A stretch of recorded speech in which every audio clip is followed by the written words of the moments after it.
Welcome back mga idol sa ating tech channel. So sa video natin yon, tutorial tayo kung paano maglagay ng mga affiliate product sa mga YouTube video ninyo. Yan, kung nakaraan is nag-upload ako ng kung paano maglagay ng affiliate product sa Facebook post, mapa video or picture. Ngayon naman sa YouTube naman tayo. Yan, magbigay ako ng sample. Yan, so dito, sample ko lang yung video ko na lang, sa video ko na lang para hindi tayo makopyright. Yan, so itong add Shopee link. So, i-play ko lang yan. Yan, welcome. Yan, so dito pag click natin yung description, lalabas dito yung mga product na tinag ko sa video ko. So, ang tawag dito is affiliate product. Yan, so ngayon, pag gusto mong bumili ng smartphone, marami kang choice dito. So, pag tinap mo tong isang video, mapupunta ka sa Shopee. Shopee ko. Yan. So, dito mas discounted ang product. Tapos, official to na official store ng itel Mobile. So, pag dinap ko to, yan, itel Mobile yan. Ito, itel Official Store PH. So, official store ng itel Mobile kasi nakalagay naman Shopee Mall. Yan. Paano ba maglagay ng affiliate product sa YouTube video? So, doon na tayo sa topic natin. Una is pumunta tayo sa Shopee.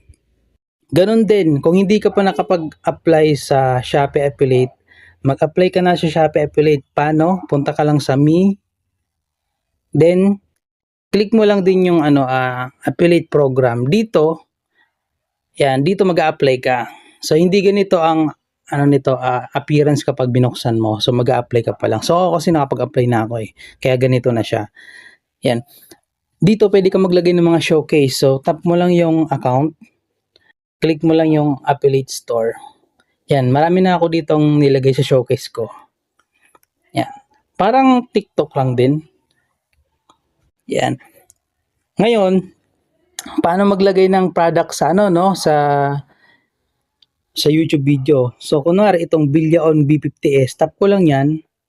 Then, click ko yung share to earn. Then, copy link. Yan. Tapos, punta ka na sa YouTube Studio. Kung wala ka pang YouTube Studio, mag-download ka na.